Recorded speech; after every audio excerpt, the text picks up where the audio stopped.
ان الحمد للہ والصلاة والسلام علی رسول اللہ اما بعد اعوذ باللہ السمیع العلیم من الشیطان الرجیم من ہمزہ ونفخہ ونفثہ بسم اللہ الرحمن الرحیم ان اريد الا الاصلاح ما استطعت وما توفیقی الا باللہ۔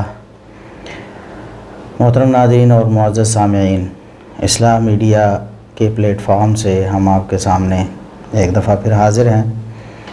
ہمارے معزز مہمان فضیلت الشیخ علامہ غلام مصطفیٰ ظہیر امن پوری حفظہ اللہ تعالی ہمارے ساتھ موجود ہیں۔ تو آج ہم نے شیخ صاحب سے پوچھنا ہے کہ اہل سنت والجماعت کنہیں کہتے ہیں۔ ہمارے ہاں ہمارے معاشرے میں بہت ساری غلط فہمیاں بھی پائی جاتی ہیں اس حوالے سے، اور بہت سارے لوگ اپنے آپ کو اہل سنت کہتے بھی ہیں، جس طرح کہ ایک تو روافض کے مقابلے میں اہل سنت ہیں، اور اس میں تو بہت سارے مکاتب فکر شامل ہیں، لیکن کچھ لوگ اپنے آپ کو خصوصی طور پر اہل سنت کہتے ہیں۔ دعویٰ تو سب کا ہی، جیسا کہ اہل حدیث بھی کہتے ہیں کہ اصل میں اہل سنت ہم ہیں، ہمارے دیوبندی بھائی بھی کہتے ہیں کہ اہل سنت حنفی دیوبندی، تو اسی طرح ہمارے بریلوی بھائی اہل سنت حنفی بریلوی، اس طرح مساجد پہ لکھا ہوتا ہے۔ تو یہ اہل سنت کی اصطلاح کیا ہے، اور اہل سنت ہونے کے لیے کیا شرائط چاہیے، اہل سنت کون لوگ ہوتے ہیں، ائمہ دین کیا کہتے ہیں اہل سنت کے بارے میں، اس حوالے سے آپ کچھ گفتگو فرمائیے۔ الحمدللہ رب العالمین والعاقبۃ للمتقین والصلاۃ والسلام علی رسولہ الامین۔ اہل سنہ والجماعہ یہ اہل حق کا نام ہے۔ ان کے بہت سارے نام ہیں، جن میں سے ایک نام اہل الحدیث بھی ہے،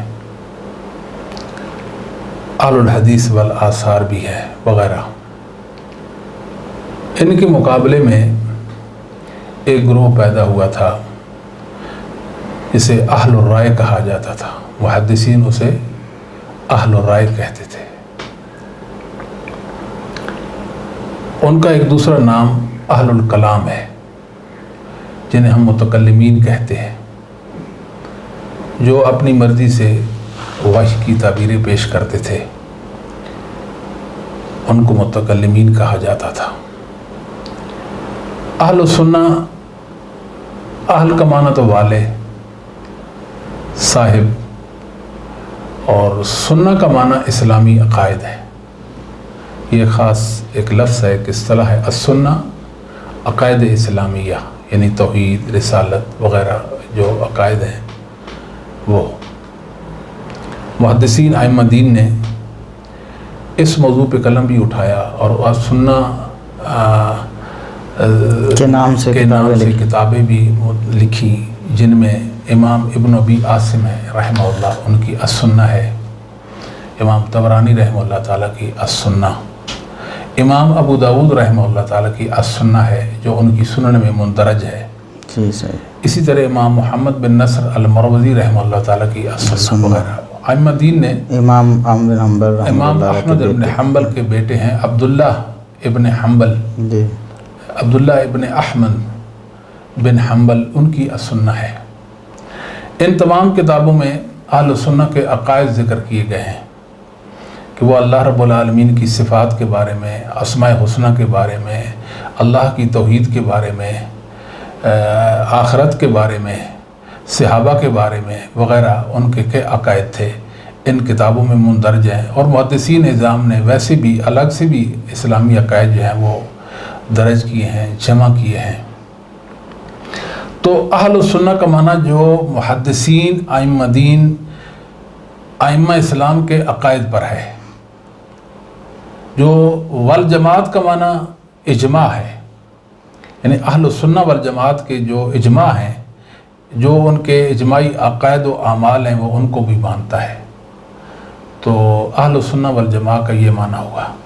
بعض لوگ کہتے ہیں کہ ہم اہل السنہ والجماعت ہیں، بعض کہتے ہیں ہم اہل السنہ و جماعت ہیں۔ بہرحال یہ تو ایک نام ہے، اصل چیز جو ہے وہ حقائق ہوتے ہیں۔ اگر کسی چیز پر یعنی حقائق کے خلاف کوئی لیبل لگا لیں تو وہ اس کی حقیقت نہیں بدلتی، جی جی اور شراب کی بوتل ہے اس پر جامع شیریں لکھ دیں، روح افزا لکھ دیں، تو وہ روح افزا نہیں بن جائے گی۔ جی جی زہر کا پیکٹ ہے اس پر ہم چینی لکھ دیں تو وہ زہر ہی رہے گا، چینی نہیں بنے گا۔ جی جی مسلمانوں کو فکر کرنی چاہیے اس حوالے سے، اور اپنے عقائد کے حوالے سے دیکھنا چاہیے کہ ہمارے عقائد جو ہیں ائمہ اسلام محدثین اعظام کے موافق ہیں یا مخالف ہیں۔ اگر ہر ایک انسان اپنے عقیدہ کو، اپنے عمل کو محدثین پر پیش کرے، ائمہ دین پر پیش کرے، کبار ائمہ امام احمد بن حنبل، امام شافعی، امام مالک، امام بخاری، امام مسلم وغیرہ ائمہ کبار جو ہیں ان کے عقائد پر پیش کرے، اگر وہ موافقت کھاتے ہیں تو وہ جان لے کہ میں حق پر ہوں۔ جی اس طرح اپنے اعمال بھی ان پر پیش کرے، اس کا عمل ان سے موافقت کھاتا ہے تو وہ یقین کر لے کہ میں حق پر ہوں۔ اگر وہ اکیلا ہے تو پھر بھی وہ ملت واحدہ ہے، جی حق پرست ہے، حق اس کے ساتھ۔ تو اگر عقائد و اعمال محدثین سے موافقت نہیں کھاتے تو انسان جان لے کہ وہ غلط فہمی میں ہے، کسی فریب میں مبتلا ہے۔ بے شک اپنے تئیں میں بڑا خوش ہو کہ میں یہ اعمال میرے ہیں، یہ میرے عقائد ہیں، وہ سنی نہیں ہو سکتا۔ ضروری ہے کہ انسان نام کی مناسبت سے عقائد اور اعمال بھی بنائے۔ جی صحیح۔ اب اعمال اور عقائد کی تصحیح کیسے ممکن ہے؟ وہ ائمہ کرام نے ہمارے سامنے اسلامی عقائد جمع کر دیے، توحید کے سارے مسائل جمع کر دیے، شرعی احکام جو ہیں ان کو مدون کر دیا۔ اب ہمیں کوئی ضرورت نہیں ہے سوائے اس کے کہ ہم محدثین سے ان کا عقیدہ بھی لے لیں اور ان کا عمل بھی لے لیں، جی بس ہم سنی بن جائیں گے۔ تو محدثین کے منہج سے سر منہ منحرف نہ ہوں۔ محدثین نظام دوسرے لفظ میں ان کو سبیل مومنین بھی کہہ سکتے ہیں، وَاتَّبِعْ سَبِيلَ مَنْ أَنَابَ إِلَيَّ۔ جی جی محدثین نظام سارے کے سارے اللہ رب العالمین کی طرف انابت کرنے والے تھے، جی اللہ کے نیک اور پارساب بندے تھے۔ اللہ نے ان کو کمال علم نصیب فرمایا تھا، تقوی کی دولت سے وہ مالا مال تھے، بے تکلف تھے، تو کما حقوہ انہوں نے قرآن و سنت کو سمجھا۔ جی وہ دین اسلام کے امین تھے، وہ وحی کے امین تھے، جی جی تو لہذا ان کے عقائد درست قرآن و سنت سے اخذ شدہ عقائد ہیں اور صحیح عقائد ہیں۔ اسی طرح ان کے اعمال بھی ایسے ہیں۔ اب ایک انسان اپنا نام وہ جو بھی نام رکھ لے مگر حقیقت اس نام کے برعکس ہو، جی جی یعنی اس میچ نہ کرتی اس نام کے ساتھ، تو کوئی فائدہ نہیں۔ وہ اپنے ماتھے پہ لکھ لے، کوئی تختی لکھوا کے سینے پہ وہ چسپاں کر لے، اس کو کوئی فائدہ نہیں ہوگا۔ جی جی ہم یہ بتانا چاہتے ہیں کہ ہر گروہ اپنے تئیں یہ دعویٰ کرتا ہے کہ ہم حق پر ہیں، ہم ہی صحیح ہیں، جی جی حق ہمارے پاس ہے، اس طرح کی بات کرتے ہیں۔ لیکن یہ فرق کیسے ہو سکے گا کہ حق پر کون ہے اور باطل پر کون ہے؟ حق اور باطل میں فرق کیسے ممکن ہے؟ جی جی سارے لوگ اپنے عقائد و اعمال محدثین پر پیش کر دیں، ائمہ دین پر پیش کر دیں، جی تو الحمدللہ آج ہم اہل حدیث ہیں تو ہم محدثین ائمہ دین کی ذریت ہیں، روحانی ذریت ہے ان کی۔ جی ہم ان کے عقائد و اعمال سے سر منہ منحرف نہیں ہیں۔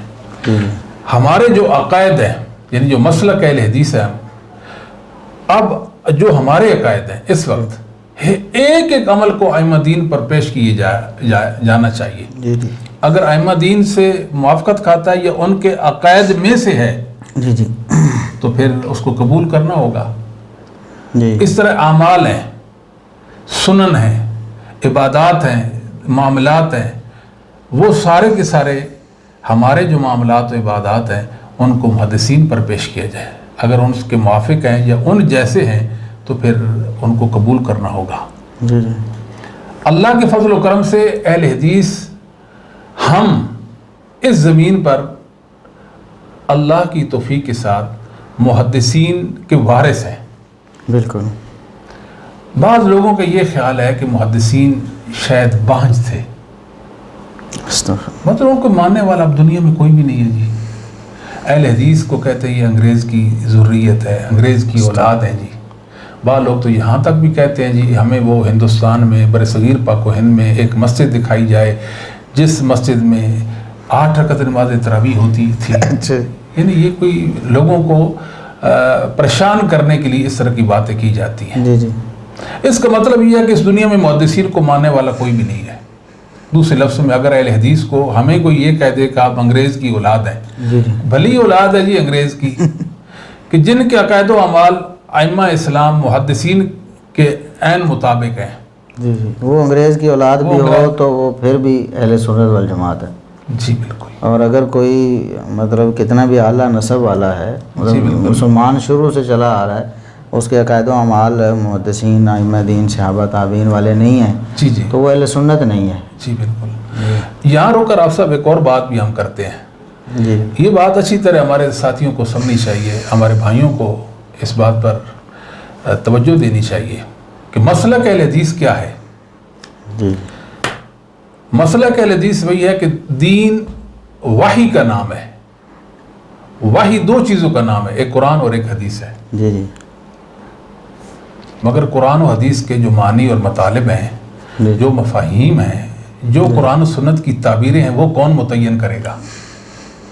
اس میں ہم یہ کہتے ہیں کہ یہ حق صحابہ کے بعد تابعین تبع تابعین ائمہ دین کو تھا. جی جی.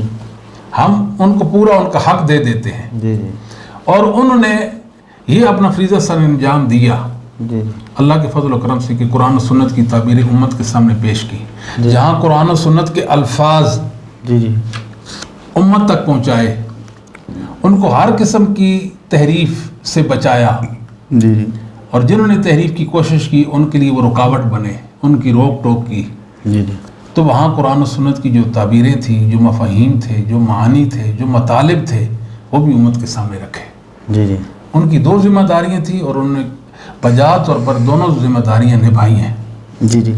آگے کچھ عقائد ہیں، کچھ اعمال ہیں جن پر اجماع ہو چکا ہے. جی جی. وہ اجماعی اور اتفاقی عقائد یا اعمال کہلواتے ہیں. جی جی.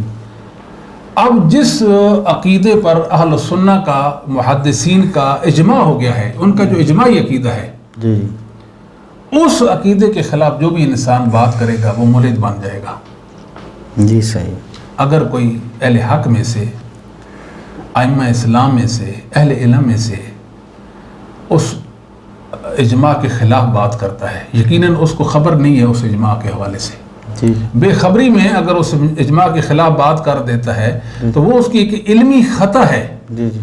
جس کی بنا پہ اللہ کے ہاں اس کو ایک اجر ملے گا، جی جی. مگر اس کی اس رائے کو ہم شاذ رائے کہہ دیں گے. جی جی. وہ اس کا ذاتی ایک فعل یا عمل ہے جو اجماع کے خلاف ہے، جو قبول نہیں ہوگا. جی جی. جس کو تسلیم نہیں کیا جائے گا. جی جی. لہذا مسلمانوں کو یہ چاہیے کہ جن جن عقائد و اعمال پر ائمہ ہدا کا اجماع ہو چکا ہے، جی جی. ان پر کاربند ہو جائیں. ان کی مخالفت تو سوچے بھی نہیں نا، یعنی ان کی مخالفت، اجماعی عقائد و اعمال کی مخالفت جو ہے قطعی طور پر جو ہے نا یہ صحیح نہیں ہے. جو جان بوجھ کر اسے پتہ چل گیا کہ یہ اجماعی عقیدہ ہے، اس کے باوجود اس کی مخالفت کرتا ہے تو وہ ملحد ہے. جی الحاد ہے. صاحب الحاد ہے کیا؟ الحاد ہے کہ ائمہ اسلام کا، محدثین کا جو اجماعی فہم ہے، جو ان کا فہم ہے، اس اجماعی فہم کے برخلاف جانتے بوجھتے کوئی رائے قائم کرنا یہ الحاد ہوتا ہے. جی صحیح. مطلب جان بوجھ کر کے کہ میں ان کے اس فہم کو نہیں مانتا، ان کی اس تعبیر کو نہیں مانتا، ان کے اس معنی کو نہیں مانتا. جی جی. وہ لغت کا سہارا لیتا ہے. اس کو کوئی یہ پوچھے کہ ائمہ دین لغت سے ناواقف تھے، سوچنے کی بات ہے نا جی. اگر وہ عربی قواعد و ضوابط کا سہارا لے جی تو کیا ائمہ دین قواعد و ضوابط نہیں جانتے تھے؟ بالکل جانتے تھے. اگر وہ کسی اور اصول اور ضابطے کی بات کرے تو کیا وہ اصول اور ضابطہ محدثین کے مد نظر یا ان کے علم میں نہیں تھا؟ یقیناً تھا. یقیناً تھا. تو پھر وہ ملحد بن جائے گا جی. جی جی. کچھ مسائل ایسے ہوتے ہیں، یعنی احکام کی بات ہو رہی ہے، جی جن میں مختلف آراء پائی جاتی ہیں. جی. مثال کے طور ایک مسئلہ ہے، اس میں 2 رائے پائی گئیں. محدثین جو ہیں، یعنی صحابہ میں 2 رائے پائی گئیں، صحابہ کے بعد تابعین ہیں ان میں دو رائے پائی جا سکتی ہیں یا ان کے بعد والے لوگوں میں۔ اب ہم نے یہاں کیا کرنا ہے؟ مسلک اہل حدیث یہ ہے کہ ان دو آراء میں سے ایک رائے کو قرآن و سنت کے دلائل کے ساتھ ترجیح دیں۔ جی صحیح، قرآن و سنت کے دلائل کے ساتھ ترجیح دیں۔ بھئی قرآن و سنت کے جو قوی دلائل ہیں وہ کس کی حمایت میں ہیں؟ جی جی، اس رائے میں ہے تو اس کو ترجیح دے دیں گے، دوسری کو مرجوع قرار دے کر اس کو چھوڑ دیں گے۔ جی مگر کوئی تیسری رائے قائم کرنے کے وہ مجاز نہیں ہے۔ یہ ہمارا صبر ہے، جی یہ اللہ کے فضل و کرم، یہ ہمارا ضبط ہے کہ ہم نے اپنے آپ کو اللہ کے فضل و کرم سے محدثین کے منہج کا پابند رکھا، جی جی، محدثین سے ایک قدم بھی آگے نہیں بڑھے، ان کے منہج سے سر منہ ہم منحرف نہیں ہیں۔ جی جی، یعنی اگر انہوں نے دو رائے قائم کی محدثین نے یا صحابہ نے تو ہم نے تیسری رائے قائم نہیں کی۔ یہ ہے اصل مسلک اہل حدیث۔ اگر تین رائے ہیں تو تینوں میں سے ایک کو ترجیح ہوگی دلائل کی بنیاد پر، تو دو جو ہوں گے ان کو چھوڑا جائے گا، مگر چوتھی رائے قائم نہیں کی جائے گی۔ اگر چار آراء پائی جاتی ہیں تو پانچویں رائے قائم ہم کرنے کے مجاز نہیں ہے۔ ان چاروں میں سے ایک کو دلائل کی روشنی میں ترجیح ہوگی، باقی سب مرجوع ہو جائیں گی۔ یہ راجح ہے، یہ درست ہے، یہ اقرب الی الحق ہے، یہی صحیح ہے، باقی مرجوع ہے۔ اللہ کے فضل و کرم سے ہم نے محدثین میں جو مسائل اتفاقی تھے وہ بھی لیے، جو اختلافی مسائل تھے وہ بھی ہم نے محدثین کے منہج پر چلتے ہوئے دونوں میں سے ایک، یہ تینوں میں سے ایک، یہ چاروں میں سے ایک کو قرآن و سنت کے دلائل کے ساتھ راجح لے کر سمجھ کر لے لیا، مگر ہم نے دوسری، تیسری، چوتھی، پانچویں رائے جاری کرنے کی ہمت اور جسارت نہیں کی۔ یہ ہے اصل مسئلہ سمجھنے کا کہ اپنے آپ کو مسلک محدثین کا کاربند بنایا جائے اور مسلک جو محدثین ہے اس کا پابند بنایا جائے۔ اس کے علاوہ جو انسان بات کرے، مثال دو رائے ہیں، غلطی سے اگر کسی عالم نے یا چند علماء نے ایک دو آراء کے مقابلے میں ایک تیسری رائے قائم کی تو وہ ان کی ایک اجتہادی غلطی ہوگی۔ جی جی، وہ مسلک محدثین نہیں ہے آپ صاحب، جی جی، وہ ان کا ایک اجتہادی فعل ہے، عمل ہے، جس پر وہ عند اللہ ماجور ہو جائیں گے۔ نیک نیتی کی بنیاد پر انہوں نے یہ کام کیا، اللہ ان کو اجر دیں گے، مگر وہ مسلک اہل حدیث نہیں ہوگا۔ جی جی، مسلک اہل حدیث وہی ہے جو ان کی کتابوں میں مندرج ہے، جو انہوں نے امت کے سامنے صاف شفاف انداز میں ٹھوس دلائل اور براہینوں کے ساتھ اس کو مدلل کر دیا ہے۔ یعنی جو اجماعی اور اتفاقی جو عقائد و اعمال ہیں وہ مسلک محدثین اور مسلک اہل سنت اور مسلک اہل حدیث ہے۔ اہل حدیث ہے، تو ہم اللہ کے فضل و کرم سے اپنے آپ کو پابند سمجھتے ہیں ان کا۔ جی، ہم نے امت کے سامنے کوئی نئی راہ نہیں پیش کی کہ دیکھو جی یہ بھی کوئی راستہ ہے، یہ بھی کوئی سوچ ہے، یہ بھی کوئی رائے ہے، ایسی کوئی بات نہیں کی ہے۔ اب بتائیے کہ ہمارا ایک عمل ہمیں کوئی بتایا جائے، ایک عمل بھی بتایا جائے کہ جو محدثین سے موافقت نہیں کھاتا، ہم اس کو چھوڑنے کے لیے تیار ہیں۔ بالکل، اللہ کے فضل و کرم، ہمیں اس بات پہ کوئی ایسی نہیں ہے کہ ہم یہ عمل چھوڑ دیں ہمیں کوئی مسئلہ ہوگا، نہیں، ہمیں مسئلہ یہ ہے کہ ہم محدثین کے مخالف نہ بنیں۔ ہمیں مخالفت جو ہے کسی صورت میں بھی قبول نہیں ہے، عمل کا چھوڑ دینا تو ہمیں 100 بار قبول ہے نا، جی جی، کیونکہ ہم اہل حدیث ہیں۔ اہل حدیث کی تعریف ہے کہ وہ وایا محدثین، وایا صحابہ، قرآن و سنت تک اپنی دسترس کو ممکن بناتا ہے، ڈائریکٹ قرآن و سنت تک نہیں جاتا۔ تو جب ہمیں محدثین نے بے نیاز کر دی، آپ سب جی جی، عقائد بھی ہمارے سامنے وہ پیش کر دیے، اعمال بھی پیش کر دیے، فضائل بھی پیش کر دیے، پورا دین ہمارے سامنے انہوں نے ہمیں سمجھا دیا اپنے عمل کے ساتھ، اپنے قول کے ساتھ۔ ان کا عمل ہماری دلیل بن گیا، ان کا علم ہماری دلیل بن گیا، تو ہمیں کیا مسئلہ ہے جی؟ اب سوچنے کی بات ہے کہ جو لوگ محدثین کرام کا ایک گروہ، ایک جماعت، ایک لشکر، ایک جند، جی جی، اس کے مقابلے میں کچھ لوگ آ گئے، جی جی، انہوں نے محدثین کے عقائد کو چھوڑا، ان کے منہج کو ترک کیا، ان کے دلائل میں بگاڑ لانے کی کوشش کی، جی جی، اپنی تعبیریں، اپنے معنی دلائل کو پہنانے کی انہوں نے کوشش کی۔ جی جی، تو پھر کیا ہوا کہ وہ اہل کلام جن کو ہم متکلمین کہتے ہیں، قرآن و سنت کے سب ان کے اپنے ضابطے ہیں، ان کے اپنے قواعد ہیں، ان کے اپنے سلسلے ہیں، جس بنا پہ وہ اہل سنت سے خارج ہو گئے ہیں. جی یعنی اہل سنت سے خارج ہونے کی وجہ کیا تھی کہ اہل سنت کے منہج سے، ان کے عقیدہ سے، ان کے عمل سے وہ لوگ ہٹ گئے. جی جی تو آج معیار ہمارے لیے جو معیار ہیں وہ ائمہ ہدا ہیں، ائمہ اسلام ہیں، وہ محدثین ہیں، بالکل. وہ صحابہ ہیں رضوان اللہ علیہم اجمعین، وہ محدثین ہیں رحمہم اللہ، اللہ کی ان پہ رحمتیں ہوں. تو میں سمجھتا ہوں کہ وہ تو ہمارے محسنین ہیں، اور اللہ رب العالمین کے وہ خاص بندے تھے جنہوں نے دین کی حفاظت کی. اللہ تعالیٰ نے دین کی حفاظت و صیانت کا ان سے کام لیا، اور انہوں نے پوری دیانت کے ساتھ اللہ کے دین کی خدمت کی. تو اللہ کے فضل و کرم سے جہاں انہوں نے قرآن و حدیث کے الفاظ کی خدمت کی، وہاں قرآن و سنت کے معانی کی اور ان کے مفہوم کی بھی انہوں نے خدمت کی، جی جی حفاظت بھی کی. تو اب جو لوگ آپ صاحب جی اللہ اکبر اپنے آپ کو اہل السنہ والجماعت کہتے ہیں یا اہل السنہ و جماعت کہتے ہیں، وہ اپنے عقائد و اعمال قرآن و سنت پر پیش کریں اور دیکھیں کہ محدثین ان عقائد و اعمال کے بارے میں کیا کہتے ہیں. اگر موافقت کھاتے ہیں تو یقین کر لیں کہ ہم حق پر ہیں. اگر محدثین کے ساتھ ان کے عقائد و اعمال موافقت نہیں کھاتے تو وہ یقین کر لیں کہ وہ 100 بار بھی اپنے آپ کو اہل السنہ کہیں تو اہل السنہ نہیں ہے. بالکل. اس حقیقت کو سمجھنا چاہیے، اور اس میں ہماری بہت ساری پریشانیوں کا ازالہ ہے آپ صاحب، بہت ساری مشکلات کا حل ہے اس کے اندر. یہ دنیا میں جتنے فتنے ہیں، جتنی گروہ بندیاں ہیں، جتنے فرقے ہیں، فرقہ بندیاں ہیں، جتنے پریشانی کے معاملات ہیں، جتنے بگاڑ ہیں، ان کی اصلاح کا ایک راستہ ہے. ہر ایک اپنے عقائد و اعمال سے دستبردار ہو کر جی جی وہ محدثین کے عقائد و اعمال پر آ جائے. بالکل. تو یہ وحدت امت کا بہترین فارمولہ ہے، جی جی ورنہ امت کبھی بھی حق پر جمع نہیں ہوگی. پھر کیا خیال ہے جی؟ جی جی یعنی اس میں کئی خرابیاں ہیں نا جی، کہ میں اپنی ایک تعبیر پیش کرتا ہوں، آپ اپنی کرتے ہیں، اور آپ اپنی کرتے ہیں، کوئی اور مطلب اپنی کرتا ہے. اس کا نتیجہ کیا نکلے گا؟ جتنی اتنی باتیں ہوں گی نا. جی جی ہم عقائد، صحیح عقائد جو اسلامی ہیں، اللہ کی توحید کے جو مسائل ہیں، تو ان پر ہم متفق نہیں ہوں گے تو پھر ہمارے لیے پریشانیاں ہی ہیں. تو آپ صاحب عرض کرنے کا مقصد یہ ہے کہ ایک دعوت فکر ہے ہم اپنے بھائیوں کو دینا چاہتے ہیں کہ ہم آپ کی خیر خواہی چاہتے ہیں.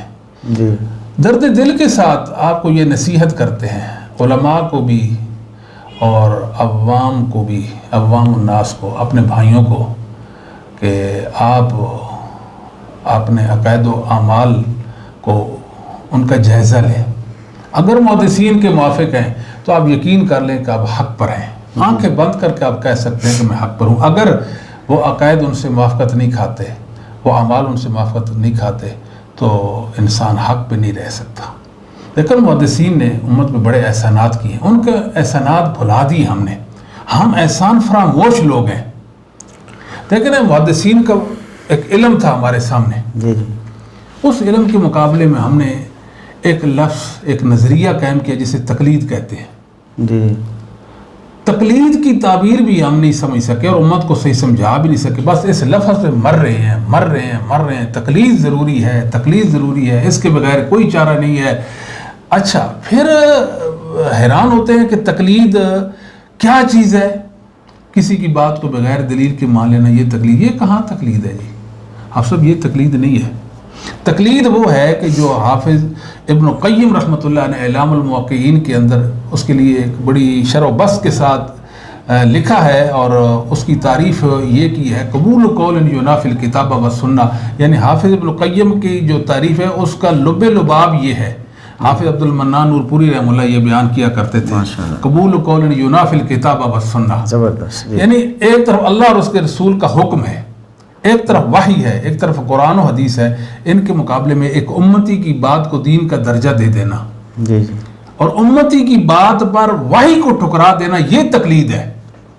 یہاں شاید ایک رک کر تھوڑا سا اس چیز کا بھی جائزہ لیتے ہیں. بعض لوگ یہ کہتے ہیں، بلکہ برملا اس بات کا اظہار کرتے ہیں کہ ایک طرف آپ تقلید کا رد کرتے ہیں جس طرح ہم ابھی کر رہے ہیں، جی جی، دوسری طرف آپ کہتے ہیں کہ محدثین کی بات مانو، آنکھیں بند کر کے مانو. جی جی تو دراصل یہ ایک خلط مبحث ہے جس کو مطلب غور نہیں کیا جاتا کہ ہم جس بات کی دعوت دے رہے ہوتے ہیں، جس کو آنکھیں بند کر کے لینے کا کہہ رہے ہیں، وہ ہے اجماعی عقائد و اعمال جو ہیں، اور اس میں ہم کہہ رہے ہیں کہ اگر 4 قول ہیں، 2 ہیں تو 2 میں سے ہی ایک لینا ہے دلائل کتاب و سنت کی وجہ سے، دوسرے کو چھوڑنا ہے، 3 ہیں تو ایک کو لینا ہے اور 2 کو چھوڑ دینا ہے. یہ تقلید تو نہ ہوئی نا جی، اصل پیروی تو وحی کی ہے. بالکل. تو تقلید کی تعریف یہ جو ہے نا، قبول قول ینافی الکتاب و سنت، اس پر اگر ہم پرکھیں تو یہ بالکل یہ شبہ رفع ہو جاتا ہے کہ ائمہ محدثین یا سلف صالحین، صحابہ تابعین اور ائمہ دین کے جو ان کی آراء ہیں یا ان کے مفاہیم ہیں یا جو ان کی تعبیریں ہیں کتاب و سنت کی، جو ان کا علم ہے اس کو من وعن قبول کرنا یہ تقلید نہیں ہے. بالکل. کیونکہ محدثین کبھی بھی ایسا نہیں ہوا کہ کتاب و سنت کے خلاف کسی معاملے پر جمع ہو گئے ہوں. جی بالکل. اور یہ تو قیامت تک بھی ممکن نہیں ہے. مثلا ایک عیسائی مجھے کہتا ہے کہ آپ نماز پڑھا کر، مثال دیتے ہیں، اور وہ مجھے نہ قرآن پڑھ کے سناتا ہے نہ حدیث پڑھ کے سناتا ہے، میں اس کی بات مان کر نماز پڑھنا شروع کر دیتا ہوں، اس کو مقلد تو نہیں بن جاؤں گا نا آپ. اس کے پیچھے دلائل ہیں. ایک عالم واعظ کرتا ہے، ٹھیک ہے جی، انسانوں کو نصیحت کرتا ہے، وہ اس کی نصیحت کو قبول کر لیتے ہیں، دلیل نہیں پیش کرتا، وہ اس کے مقلد تو نہیں بن گئے نا. اصل تقلید جو ہے آپ سب اس امت میں بہت بڑا بگاڑ رہا ہے. اور یہ تقلید جو ہے نا جی، جب سے انسان ہے تب سے یہ ہے آپ صاحب، یعنی تھوڑے عرصے بعد نوح علیہ السلام کے دور سے یہ شروع ہو گئی تھی. امت میں جتنا بھی شرک آیا وہ تقلید کی وجہ سے آیا جی. تقلید نے انسان کو کافر بنایا. پیغمبر کہتے تھے میں اللہ کا رسول ہوں، میں اللہ کا نبی ہوں، مجھ پر اللہ کی وحی آئی ہے. تو لوگ کہتے ہیں کہ ہمارے آبا و اجداد غلط ہیں، آبا و اجداد کی تقلید کرتی. وجدنا علیہ آبانا، ہم نے اپنے آبا و اجداد کو ایسے ہی کرتے پایا ہے. وہ کوئی دلیل تو نہیں پیش کرتے تھے، وحی کو آبا و اجداد کے مذہب اور ان کے نظریے کی بنا پہ ٹھکرا دیتے تھے. مطلب کہ اگر کوئی انسان اپنے اکابر یا اپنے علماء کی مطلب ایک رائے کی بنا پہ وحی کو ٹھکرا دے اس میں، اور وہ انسان جس نے آبا و اجداد کے مذہب اور دین کی وجہ سے ایک نبی کی وحی کو ٹھکرایا، دونوں میں کیا فرق رہ جاتا ہے؟ کوئی فرق نہیں. ایک انسان نفس پرست ہے، اپنے نفس کے پیچھے چلتا ہے، جو اس کو نفس کہتا ہے تو وہ اپنے نفس کی مانتا ہے، اور نفس کی شرارت کی بنا پہ وہ وحی کو جھٹلا دیتا ہے. مقلد تو اپنے نفس کا ہو گیا کہ نہیں ہو گیا؟ نفس نے برائی کا حکم دیا، اس نے اس کو حکم کو مان لیا، اور اللہ اور اس کے رسول کا حکم جو خیر و بھلائی پر مبنی تھا وہ اس نے ترک کر دیا. تو یہ بھی تو مقلد ہے کہ نہیں ہے جی؟ جی بالکل. مطلب تقلید جو ہے، تقلید میں کہتا ہوں اگر یعنی تقلید نے نبیوں کو قتل کروایا آپ صاحب. وہی نہیں مانی اور دشمنی کمائی اور نبیوں کو قتل. اللہ نے کہا تم نے نبیوں کو قتل کیا، یہود و نصارہ کو اللہ تعالیٰ نے فرمایا نا. تو امت میں یا انسانوں میں جتنا بگاڑ ہے، اس زمین پر جتنا بگاڑ رہا ہے رہے گا، وہ تقلید کی مرہون نے منت کہہ دیں آپ. جی صحیح. جی اگر لوگ وحی کے پابند ہو جائیں، وحی کے اور پیغمبر کا کہنا ماننا شروع کر دیں تو کیا مسئلہ ہے جی؟ پھر تو پریشانی ختم ہو گئی ہے نا. فساد تب آیا کہ جب وہ انسان نے وحی میں بعض چیزوں کو دخیل بنانا شروع کر دیا. میں کہتا ہوں آج اگر وحی کا اتباع شروع ہو جائے اس انداز میں جس انداز میں اصحاب رسول صلی اللہ علیہ وسلم وحی کا اتباع کرتے تھے، تو ہر گمراہی اسی وقت جو ہے نا جی وہ دم توڑ جائے گی. میں تو یہاں تک کہتا ہوں اگر اس دنیا میں تقلید نہ ہوتی، اس دنیا میں تقلید نہ ہوتی، مرزا قادیانی کبھی نہ پیدا ہوتا. بالکل صحیح. اگر وہ اپنی نبوت پر سب دلائل پیش کرتا ہے کہ میں نبی ہوں، قرآن سے پیش کرتا ہے نا دلائل، اور احادیث صحیحہ سے پیش کرتا ہے لیکن ان کی تعبیریں وہ نہیں پیش کرتا جو صحابہ تابعین اور صحابہ نے. ان آیات کا مطلب وہ نہیں لیتا جو صحابہ لیتے تھے، جو ائمہ دین لیتے تھے. اگر اس کو کوئی صحابہ کا ذکر کرتا، ائمہ دین کا حوالہ پیش کرتا کہ ائمہ دین جو ہے وہ تو یہ نہیں مانا لیتے، وہ کہتے تم ان کی مقلد ہو. یعنی تانا کیا دیتا تھا کہ آپ چھوڑیں ان کو، آپ میرے پاس آئیں، میں آپ کو قرآن و سنت کی تعبیریں پیش کرتا ہوں. میں کہتا ہوں آج اگر دنیا سے تقلید کا کلا کما ہو جائے، انکار حدیث کا باب ہمیشہ سے بند ہو جائے گا. وہ اپنے نفس کی تقلید کر رہا ہے نا، جو وحی کا وہ معنی لیتا ہے جو اس کے دل میں آتا ہے، جس وحی کو چاہتا ہے مان لیتا ہے، جس وحی کو چاہتا ہے وہ چھوڑ دیتا ہے، جس کو چاہتا ہے مان دے اس کا انکار کر دیتا ہے. اگر وہ صحابہ اور محدثین کے منہج پہ آ جائے تو ساری کی ساری وحی کو وہ قبول کرے گا، اس معنی میں کرے گا، اور جو اللہ اور اس کے رسول کی مراد ہے جی جی اس کو وہ پا لے گا. تو جب اللہ اور اس کے رسول کی مراد کو پا لے گا پھر فوز و فلاح اس کا مقدر ٹھہرے گا.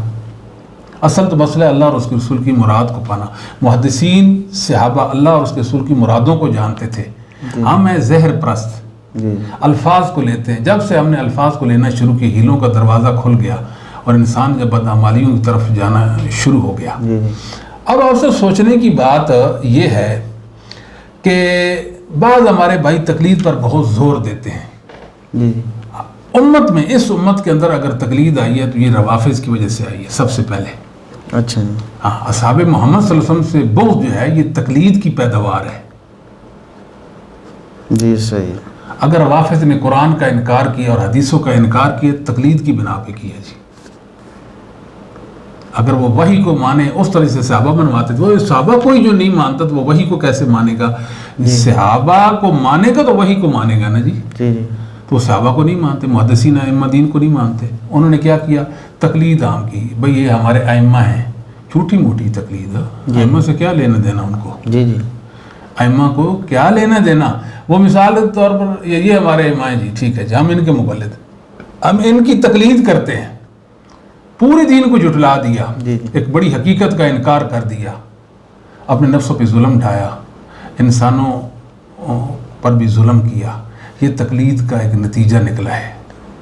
تو ہمارے بعض بھائی جو مقلدین اپنے آپ کو کہلواتے ہیں، ہم کہتے ہیں کہ ہم مقلد ہیں. جی بھائی مطلب ہم تقلید کرتے ہیں. ان کو تقلید حقیقت میں معنی نہیں سمجھ آیا. بس ایک مدرسے نے، اہل مدرسے نے ان کو بتایا کہ یہ تقلید ہوتی ہے، یہ ہمارے علماء نے کتابوں میں لکھ دی ہے. بس اسی پر وہ جم گئے بیچارے. انہوں نے غور و فکر ہی نہیں کیا. ان کی عقل سوچ پہ تالے لگا دیے گئے.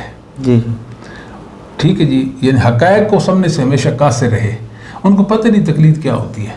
جی جی کہتے ہیں ہم مقلد ہوتے. اس بات پہ وہ نازاں ہیں، فخر کر رہے ہیں. کوئی کہاں سے لی ہے؟ آج وہ تقلید کے ثبوت پر آیات پیش کرتے ہیں. فَاسْأَلُوا أَهْلَ الذِّكْرِ إِن كُنتُمْ لَا تَعْلَمُونَ. کسی بھی علم والے سے پوچھو اس کیا ایسے تقلید کا معنی ثابت ہوتا ہے؟ تقلید شخصی جو وہ کرتے ہیں، شخصی جو کرتے ہیں. شخصی نہ بھی کریں، آپ 10-12 بندوں کی کر لیں، اپنے نفسوں کی کر لیں، باو اجداد کی کر لیں، اپنے اکابر کی بھی کر لیں. فَاسْأَلُوا أَهْلَ الذِّكْرِ إِن كُنتُمْ لَا تَعْلَمُونَ. قرآن تو صحابہ بھی پڑھتے تھے جی جی اور سمجھا ہے، اور کما حقہ قرآن کریم کو سمجھا ہے صحابہ نے. صحابہ کے طالب علم تھے، ان سے علم حاصل کرنے والے، دین سیکھنے والے تابعین تھے. انہوں نے قرآن پڑھا، سمجھا اور سمجھایا. تبع تابعین، ائمہ دین، ہر دور ہر صدی کے اہل علم نے قرآن کریم کو سمجھا اور اس پر عمل کیا. جی جی یعنی 1000 سال تک. جی جی 1000 سال تک، 1000 سال تک کسی انسان نے فَاسْأَلُوا أَهْلَ الذِّكْرِ إِن كُنتُمْ لَا تَعْلَمُونَ سے تقلید کا ثبوت نہیں دیا. اور شاہ حیرانی کی بات تو یہ ہے کہ یہ جو اہل سنت جنہیں کہتے ہیں، مطلب ائمہ دین، صحابہ، تابعین، تبع تابعین اور ائمہ دین، اور جنہوں نے السنہ کے نام سے کتابیں لکھی ہیں جس میں انہوں نے اجماعی اور اتفاقی عقائد و اعمال ذکر کیے ہیں، تو کسی نے تقلید کو ذکر نہیں کیا کہ یہ بھی کوئی کرنے کی چیز ہے. یہ بھی سنت رد کیا ہے. ابن عبد البر رحمۃ اللہ علیہ نے رد کیا، امام بہقی نے رد کیا ہے، اور ائمہ نے رد کیا. امام بخاری نے کتاب الاعتصام وہ الاعتصام بالکتاب والسنہ کے نام سے کتاب بھی لکھی ہے. قرآن و سنت کو پکڑنا ہے. یہ دعوت تھی نا محدثین کی. انہوں نے یہ نہیں کہا کہ بھائی کوئی تقلید بھی چیز ہوتی ہے. اور پھر مزے والی بات یہ ہے کہ امام شافعی رحمۃ اللہ علیہ نے اپنی تقلید سے روکا ہے.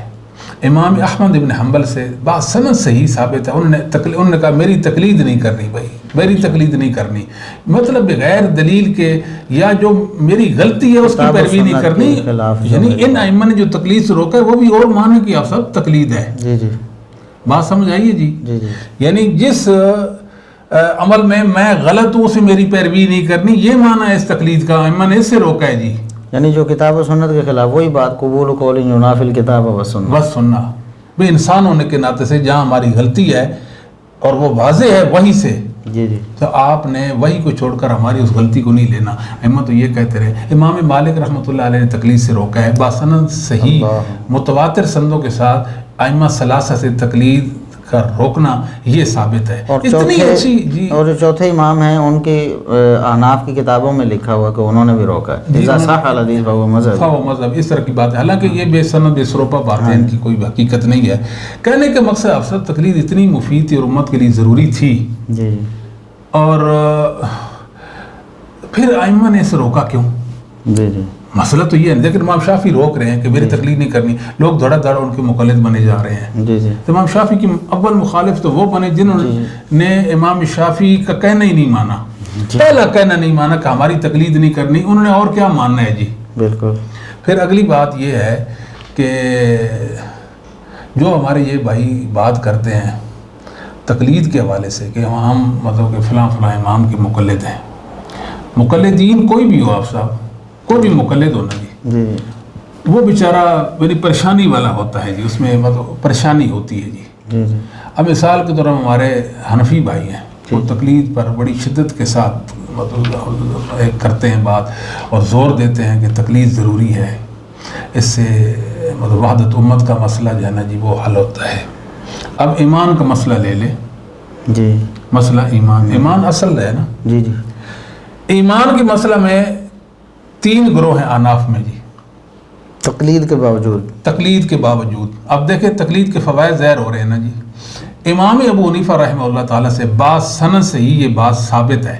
امام وکیع بن جراح نے ہمیں بتایا ہے، امام صاحب یہ کہتے تھے کہ انسان زبان سے اقرار کر لے جی جی کہ اللہ اور اس کے رسول اس کی شریعت حق ہے، جی، دل سے تسلیم نہ کرے اور عمل بھی نہ کرے، صرف زبان سے اقرار کرے، نہ دل سے تصدیق اور نہ عمل، وہ مومن ہے۔ بات یہ ہے کہ امام حنیفہ یہ کہتے ہیں کہ زبان کے ساتھ صرف آپ اقرار کر لیں آپ مومن ہیں، مطلب ہر منافق جو ہے وہ ہاں اس تعریف کے مطابق مومن بن گیا۔ اب احناف ہیں، کون ہیں آپ سب؟ احناف یہ کہتے ہیں کہ آپ دل سے تسلیم کر لیں، زبان سے اقرار کر لیں تو آپ مومن بن جائیں گے۔ یعنی انہوں نے ایک اور شک مان لی اور ایک پھر چھوڑ دی۔ امام صاحب کہتے ہیں صرف زبان جی سے اقرار کر لیں آپ مومن ہیں۔ ان کے ماننے والے مقلدین جن کو ہم حنفی کہتے ہیں یا احناف کہتے ہیں، وہ کہتے ہیں کہ دل کے ساتھ تسلیم کر لیں، زبان سے اقرار کر لیں تو آپ مومن ہیں۔ اس میں ہمارے بریلوی اور دیوبندی بھائی دونوں شامل ہیں؟ جی نہیں، ہمارے دیوبندی اور بریلوی بھائی کہتے ہیں صرف دل سے تسلیم کر لیں، زبان سے بھی اقرار نہ کرے، عمل بھی نہ کرے، آپ مومن ہیں۔ اچھا جی، تو یہ احناف کیا بلا ہیں جی جن کا یہ موقف ہے؟ جو اصل جو احناف ہیں، جو امام حنیفہ رحمہ اللہ کے پیروکار، ان کی مطلب باتیں لے کر آگے، ان کی طرف منسوب باتوں کو لے کر آگے چلانے والے جو تھے نا وہ تھے۔ یہ دارالعلوم دیوبند سے لے کر پھر آج تک یہ جو دیوبندی بھائی ہیں یہ حنفی نہیں ہیں۔ جی صحیح۔ ہاں مطلب نام رکھنے سے کیا ہوتا ہے، حقائق اصل میں ہوتے ہیں نا جی۔ یعنی یہ فی الحقیقت امام ابو حنیفہ رحمۃ اللہ علیہ کی تقلید بھی نہیں کر رہے؟ جی نہیں، آپ سب یہ تو ہم مسئلہ بتاتے ہیں آگے جا کر جی۔ اب ایمان کے مسئلہ میں 3 گروہ ہیں، امام صاحب کا ایمان کی تعریف اور ان کے مقلدین احناف کی تعریف اور امام صاحب کے مقلدین دیوبندی اور بریلویہ جو ہیں ان کی تعریف۔ اور اب ایک مسئلہ ایمان کا ہے، اس میں یہ مجتمع نہیں ہو سکے، اکٹھے نہیں ہو سکے، وحدت نہیں ہے، تو امت کو کیسے جمع کریں گے جی؟ بالکل صحیح۔ یہ تقلید کے نقصانات ہیں محدثین نظام۔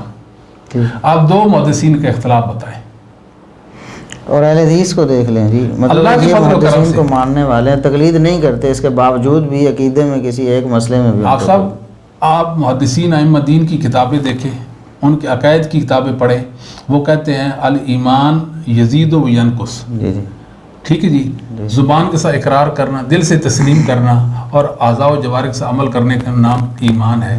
ہم اس تعریف سے سر منہ منعرف نہیں ہیں، ہمارا بھی یہی ایمان، یہی تعریف مانتے ہیں اور یہی ایمان ہم گردانتے ہیں، اس کے علاوہ ایمان کی کوئی صورت معتبر ہمارے نزدیک ہے ہی نہیں۔ جی جی اللہ کے فضل و کرم سے محدثین یہ کہتے ہیں کہ اعمال ایمان کا جز ہیں۔ جی جی ہم بھی کہتے ہیں اعمال ایمان کا جز ہے، ہمارے حنفی بھائی یہ کہتے ہیں کہ اعمال ایمان کا حصہ اور جز نہیں ہے۔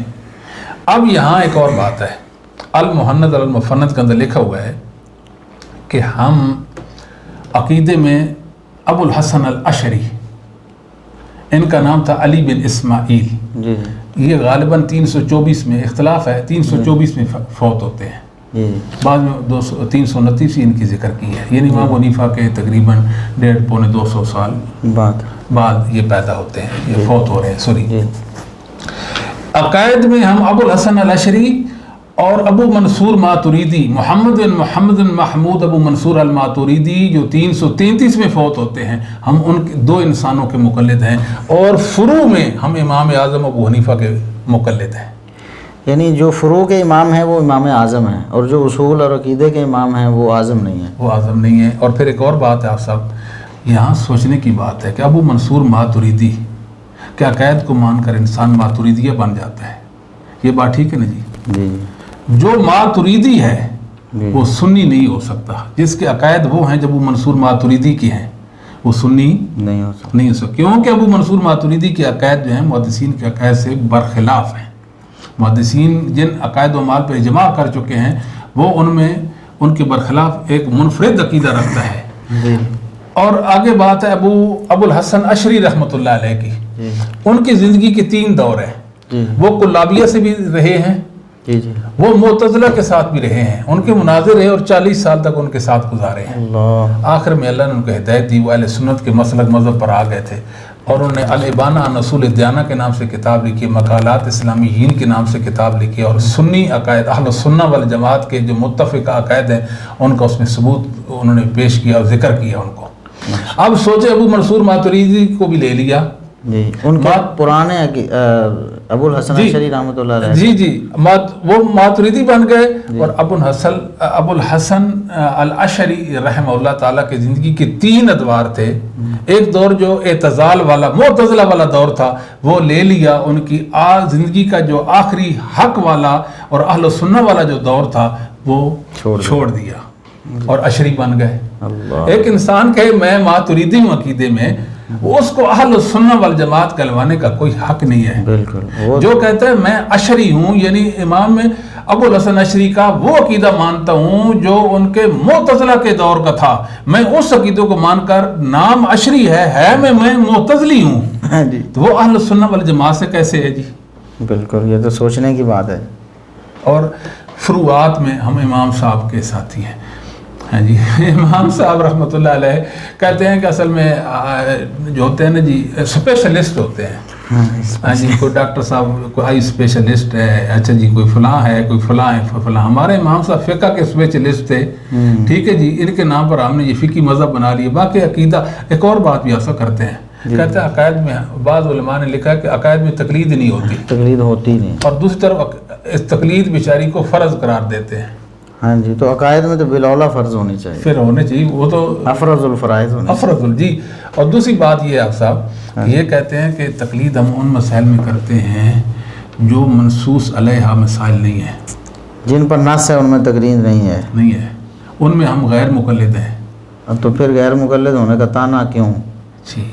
پھر مزے والی بات یہ ہے کہ امام ابو حنیفہ رحمۃ اللہ علیہ سے کیا لیا گیا؟ آپ سب مسئلہ تو یہ بھی کہ نا، یعنی پورا قرآن مقدس ہے نا جی. جی. ایک آیت کی تفسیر بھی امام صاحب نے نہیں سمجھائی امت کو جی، ثابت نہیں بات سنن جی. جی جی. کوئی عالم آئے اور بتائے کہ یہ ہمارے امام ہیں ابو حنیفہ رحمۃ اللہ نے ہمیں قرآن کی اس تفسیر کا یہ معنی مطلب مفہوم سمجھا دیا. بالکل. اس حدیث کا یہ مطلب معنی ہے، اس سے یہ فقہی مسئلہ اخذ ہوتا ہے، ان نے استنباط کیا ہو، یہ کوئی بھی نہیں ثبوت اس کا. بالکل. اور پھر مزے والی بات یہ ہے کہ امام حنیفہ رحمۃ اللہ علیہ کی دنیا میں کتاب بھی کوئی نہیں ہے. جی. جو جھوٹی موٹی کتابیں مشہور ہیں منسوب ہیں امام صاحب کی طرح، جی. ان کے اندر تو سنیوں والا عقیدہ ہی نہیں ہے. جی جی. فقہ الاکبر کہہ دیں نا جی، اس میں بھی ملا علی قاری صاحب نے وہ ماتریدیوں کا سارا عقیدہ بھر دیا. یہاں رک کر ایک اور بات بھی کرتے ہیں، ہمارے جو مقلدین بھائی ہیں نا، یہ انہوں نے بڑی خطا کھائی گئی جی، متکلمین کے پیچھے لگے نا انہوں نے جی، اپنا بڑا نقصان کیا. ایک بڑا نقصان یہ بھی ہوا کہ ان کے اندر گمراہ لوگوں کی بھرمار ہو گئی تھی. کوئی ضابطہ نہیں، کوئی قانون نہیں، صحیح اور غلط کا کوئی پیمانہ نہیں، بس جو ہے وہ ہمارے اندر آ جائے. اہل حق جو ہے بدعت کو برداشت نہیں کر سکتے. جی. کوئی معتزلی ہو، کوئی ماتریدی ہو، کوئی جہمیہ ہو، کوئی مفوضہ ہو، کوئی رافضی ہو، ہمارے اندر گھس جائے، ہم اس کو قبول کرتے ہیں آپ صاحب؟ کبھی بھی نہیں. ہم کبھی بھی نہیں. آج تلک اہل حدیث کے اندر کوئی گمراہ شخص نہیں چھپ سکا جی. جس نے کوشش کی اہل حدیث نے اٹھا کے باہر پھینک. ہر دور میں ایسے جی، ہر دور میں، ہمارے ائمہ کے دور میں بھی ایسا رہا ہے. ادھر کیا تھا، بڑے بڑے معتزلی، بڑے بڑے علامے فہامے ان کے اندر گھس گئے. ان کا ادب آڑے آیا اور لوگوں نے ان کی تعظیم کی، انہوں نے منمانیاں کی، اور لوگ ان کی بات بھی ماننا شروع کر دیا حنفیت کے نام پر. انہوں نے تباہی مچا دی جی. آپ ابو بکر جساس کو لے لیں، معتزلی ہے پکا جی، مطلب کہ عذاب قبر کو جو انسان نہیں مانتا، مثال دے رہا ہوں، کہتا ہے نبی پاک صلی اللہ علیہ وسلم پر جادو نہیں ہوا، حدیثوں کو جھوٹا قرار دے. یہ ابو بکر الجساس، جی بالکل اس طرح کی باتیں انہوں نے کی ہیں جی. روایت باری تعالیٰ کے حوالے سے ان کے اندر خرابی، معتزلہ کے اندر. یہ زمخشری جو ہیں، زمخشری یہ کون تھے؟ معتزلی تھے نا جی. بلاغت اور جی زبردست قسم کے حنفی تھے. اور زمخشری صاحب جو ہے اتنے بڑے علامہ، میں نے پہلے تو میں ان کو جانتا ہی نہیں تھا، تو پھر وہ میرے ایک اشتہا ہے کہ ان کو پڑھنا چاہیے جی. جب میں نے زمخشری صاحب کو پڑھا جی کہ میں ان کو علم کو مان گیا اس وقت. اللہ اللہ اللہ ٹھٹھے مارتا ہوا سمندر علم کا. لیکن معتزلی ہے جی، پکا قسم کا. اس نے پورے قرآن کو بلاغت کی طاقت کے ساتھ معتزلی بنا دیا. پورے قرآن مقدس کو بلاغت کی طاقت سے، یعنی اس کی تفسیر معتزلہ کے انداز سے کر دی، اور جو پڑھے تاکہ معتزلی ہو جائے جی. تو ان لوگوں نے، بہت سارے ایسے لوگ تھے جو معتزلہ تھے. یہاں ایک اور بات بھی بتاتے ہیں کہ یہ جو لوگ ہوتے ہیں نا، جو اہل سنت سے ہٹے ہوئے لوگ ہوتے ہیں، ان میں ایک خاص قسم کا اشتراک بھی پایا جاتا ہے. اچھا، مثال ہر رافضی جو ہے نا وہ معتزلی ہے، ہر معتزلی وہ رافضی بھی ہے، ہر جہمی جو ہے وہ اشری بھی ہے، ہر اشری ہے وہ جہمی بھی ہے. یعنی ہر ایک، یعنی جہمیہ اصل میں تو یہ جہم بن جو صفوان تھا یہ اس کی روحانی اولاد چلی آتی ہے. ٹھیک ہے جی. اب وہ المحند المفند میں یہ بات لکھتی کہ ہم عقیدے میں ابو الحسن الاشعری، ابو منصور ماتریدی کے مقلد ہیں، اور فروع میں ہم امام اعظم ابو حنیفہ کے مقلد ہیں. تو کہاں گئی سنیت پھر؟ یہ اگر سنیت ہے تو بھائی ہم تو اس سنیت کو سلام کہتے ہیں. ہمارے بھائیوں کو اس پہ غور کرنا چاہیے، وہ خطا پر ہے. ید اللہ علی الجماع، محدثین کا مسلک حق ہے. اس نیلی فام چھت کے نیچے زمین کے سینے پر محدثین سے بڑھ کر حق والا کوئی نہیں ہے جی. ان کے عقائد و اعمال پر مسلمانوں کو جمع ہو جانا چاہیے، ان کا کاربند ہو جانا چاہیے، اور ان کو دل و جان سے قبول کر لینا چاہیے. تو اب آپ سب کیا ہوا کہ امام ابو حنیفہ رحمۃ اللہ کا عقیدہ کیوں نہیں لیا؟ آخر امام صاحب کا عقائد تو تھے ہی نا، کچھ تو تھے ہی، جو بھی تھے وہ کیا تھے یہ نہیں بیان کرتے نا. پھر دوسری بات ایک اور بھی ہے کہ 150 امام صاحب کی وفات ہوئی. ابو الحسن الاشعری 150 سال بعد امام صاحب کے، یا 100 سال بعد پیدا ہوئی. درمیان بھی تو کچھ لوگ تھے، وہ کس عقیدے پر تھے؟ یعنی وہ جو حنفی تھے، اولین حنفی جو تھے، جی بالکل، وہ کس عقیدے پہ تھے؟ وہ لازمی بات ہے کہ عقیدہ ماننا ہی نہیں نا، وہ تو اسپیشلسٹ عقیدے کے تھے ہی نہیں. ظاہر ہے ان کی تقلید نہیں ہو سکتی تھی. پھر مطلب 150 سال کم از کم گزرا ابو الحسن الاشعری اور ماتریدی جو ہیں ان کے عقائد سامنے آنے تک. تو یہ 150 سال اولین حنفی جو ہیں وہ کس کی تقلید کرتے رہے؟ حفصہ ایک اور بات ہے، امام حنیفہ رحمۃ اللہ علیہ سے ایک مطلبی فقہ کا ہمارے مقلدین بھائیوں نے نہیں لیا. بات سند سے ہی ہو ثابت ہے، باتوں کا کوئی اعتبار نہیں ہوتا. امام صاحب کی کتاب ہے ہی نہیں. جو امام صاحب کے شاگرد ہیں، جو روایت کرتے ہیں ان سے، امام صاحب ان پر اعتماد ہی نہیں کرتے. یہ صحیح ہے. وہ کہتے ہیں یہ مجھ پر جھوٹ بولتے ہیں. اچھا جی. محمد بن حسن شیبانی اور ابو یوسف قاضی صاحب کے بارے میں، قاضی صاحب یہ مجھ پر جھوٹ بولتے ہیں. کہتے ہیں کہ میری صبح رائے ہوتی ہے، شام کو بدل جاتی، ان کو پتہ ہی نہیں ہوتا. صحیح. اور وہ پچھلی لکھ دیتے ہیں. ہاں جی، لکھنا کیا تھی آپ سے، کہاں لکھی ہے تو پھر پیش بھی ہونی چاہیے کہ ادھر لکھی. اچھا آگے چلتے ہیں آپ صاحب. چلو یہ تو کہ افسوس والی بات تھی، ہمارے بھائیوں کو ٹھوکر لگ گئی، غلطی ہو گئی. اصل نقصان انہوں نے یہ کیا کہ اللہ کی توحید میں یہ بکھر گئے. جی بڑا نقصان یہ ہے. یعنی توحید جو ہے، خصوصاً توحید الاسماء و صفات، اللہ کی معرفت اس کے بغیر ممکن نہیں ہے. یہ اساس ہے عقیدہ توحید کی. جی جی. اس میں یہ ماتریدی اور اشعری ہے. دنیا جانتی ہے کہ ماتریدی صرف 7 صفات باری تعالیٰ کو وہ مانتے ہیں. جی صحیح. سمع، بصر، علم، قدرت، ارادہ، کلام، حیات، یہ 7 صفات. ان 7 صفات کے علاوہ رب تعالیٰ کی جتنی صفات ہیں سب کی وہ فعلیہ ہیں، سلبیہ ہیں، ثبوتیہ ہیں، جو ان سے بھی صفات ہیں سب میں تعویل کرتے ہیں، سب میں تعویل کرتے ہیں. تو سنی کس معنی میں؟ اہل سنت والجماعت کا یہ معنی ہوتا ہے کہ جو اللہ رحمان کو اپنے عرش پہ نہ مانے، آپ صاحب قرآن حدیث فطرت اور اجماع امت ہے کہ الرحمن علی العرش استوى، رحمان اپنے عرش پہ بلند ہے. جی جی. محدثین میں ایک انسان بھی ایسا نہیں ملتا جو یہ کہتا ہو کہ اللہ ہر جگہ موجود ہے. ایک انسان بھی نہیں کہتا. رجل واحد جس کو کہتے ہیں وہ بھی یہ بات نہیں کہتا کہ اللہ رحمان ہر جگہ ہے. آپ سب یہ عقیدہ ہم نے کہاں سے لیا کہ اللہ ہر جگہ موجود ہے؟ بچہ ہے مسلمان کے گھر میں نہیں، کسی کالے کافر کے گھر پیدا ہو، جی جی، وہ بات نہیں کر سکتا، سمجھتا ہے. آپ اس کو کہتے ہیں نا اللہ کہاں ہے، بات نہیں کر سکتے تو انگلی کے اشارے سے کہے گا کہ اللہ اوپر ہے. اگر بولتا ہے تو کہے گا اللہ اوپر ہے. ایسے ہی ہے نا جی. جی جی بالکل. 3 سال کا بچہ، 2.5 سال کا بچہ، 2 سال کا بچہ کافر کے گھر پیدا ہوا، کسی جنگل میں پیدا ہوا، ہمارے اللہ کا نام بھی اس نے نہیں سنا، اس سے آپ پوچھیں اللہ کہاں ہے، کہے گا اللہ اوپر ہے. اس کو کس نے بتایا؟